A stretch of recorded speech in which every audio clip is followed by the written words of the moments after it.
রবীন্দ্রনাথ নিজে সাজিয়েছেন সেই নাটকের যে সিনটা হয়, নীরজার ঘরে শ্রীরামকৃষ্ণের ছবি।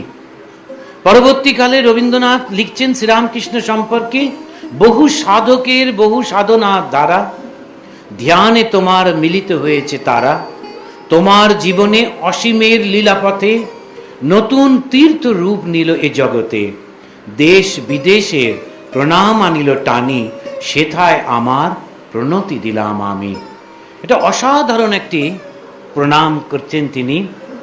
আমরা বিবেকানন্দকে দেখছি বলতে গিয়ে বলছেন শ্রীরামকৃষ্ণ সম্পর্কে যে ভারতবর্ষের সহস্র সহস্র বছর ধরে যে আধ্যাত্মিকতা, তার মূর্তি হচ্ছেন শ্রীরামকৃষ্ণ। সমস্ত রূপ ধারণ করেছেন সব ধর্মের।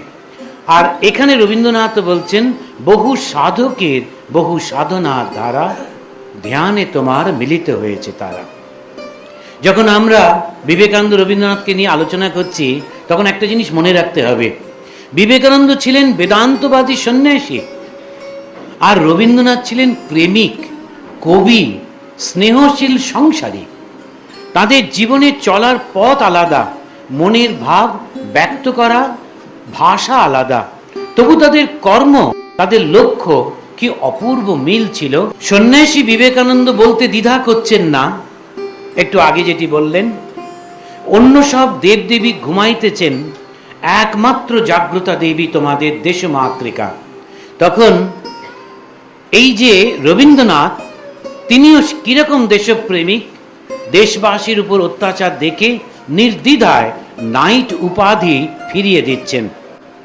স্বামী বিবেকানন্দ দীর্ঘদিন পরাধীন ভারতের উন্নতির জন্য একটা ওষুধের কথা বললেন, এডুকেশন এডুকেশন এডুকেশন, শিক্ষা শিক্ষা শিক্ষা, দ্য প্যানাকি অফ অল ইভিলস, এইটাই হচ্ছে মহৌষধ।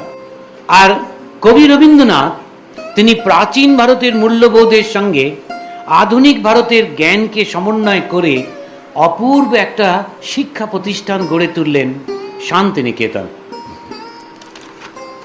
সন্ন্যাসী বিবেকানন্দ বললেন, if you like to make me happy, love India. একজন আমেরিকান ডিভোটি স্বামীজিকে কোনো গিফট দিতে চেয়েছিলেন, আর তখন স্বামীজি বলেছিলেন যে স্বামীজি আপনি কি পেলে খুশি হবেন?